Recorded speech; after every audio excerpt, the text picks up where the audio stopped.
观众朋友、网友朋友，大家好，我是付天少。近日，海军舰载航空兵某部组织数架歼15舰载战斗机开展多型导弹的实射训练。此次实弹训练，从相关的报道可以看出来，歼15舰载战斗机携带的武器装备有霹雳8、霹雳12、鹰击83等多种不同用途的导弹。这样的情况呢，过去是比较少见的。从报道的画面中我们可以看到，在对空编队支援掩护的同时，后续挂载了鹰击83K 反舰导弹的歼15快速隐蔽出防，进入有效射程后，歼15立即搜索敌海面目标，到达最佳攻击位置后，飞行员果断按下发射按钮，一枚鹰击83K 高速离机，对海面上的目标实施摧毁。那么航母舰载机它的主要作用是防空还是反舰呢？其实这两个作用都有，只不过过去它是由两种不同的舰载机分别承担对地、对海攻击任务和制空拦截任务的。比如说，二战后，美国曾经发展过不同型号的舰载攻击机和舰载战斗机。舰载攻击机的型号有 A4 天翼攻击机、A5 超音速攻击机、A6 多用途舰载攻击机、A7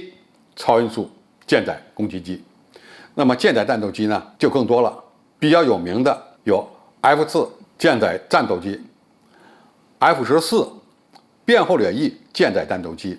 以及现在美军的主力舰载战斗机 FA-18EF 和正在开始批量装备航空母舰的 F-35C。那么 A 型的攻击机，它主要承担的是对海或者是对陆上目标实施对地攻击，而以 F 打头的这些战斗机呢，多半是以制空、防空的任务为主。当然，随着技术的发展，再加上航空母舰对舰载机的容纳有限，目前各国的舰载战斗机呢都向着多用途的方向发展。那么到了 FA-18、AB、CD、EF 这个时间段的时候呢，那么舰载战斗机基本上就变成了舰载战斗攻击机了。那么要用一个平台承担两种不同的使命任务，那么就看你挂什么武器了，因为它的航电系统、雷达系统都能够完全保证它执行对空、对海或对陆的任务。那么一机多能，它的好处是机型少，维修保障相对的比较容易，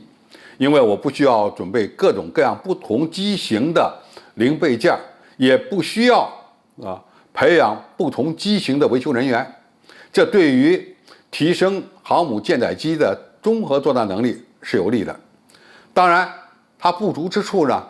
是一款战机它要承担不同的使命，因此它的机载设备必须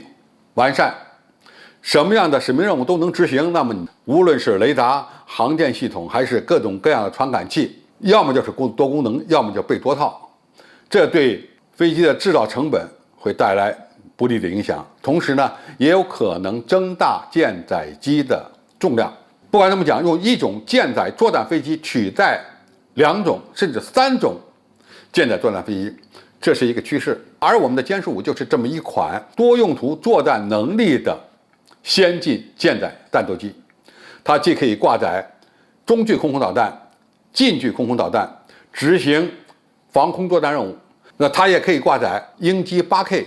这样比较先进的反舰导弹，对海面目标发动攻击。可以这么讲，歼15多用途舰载战斗机，它是我们国家目前正在使用的比较先进的一款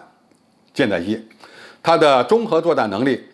和世界上在役的这些先进舰载机相比，水平相当，某些方面呢，甚至还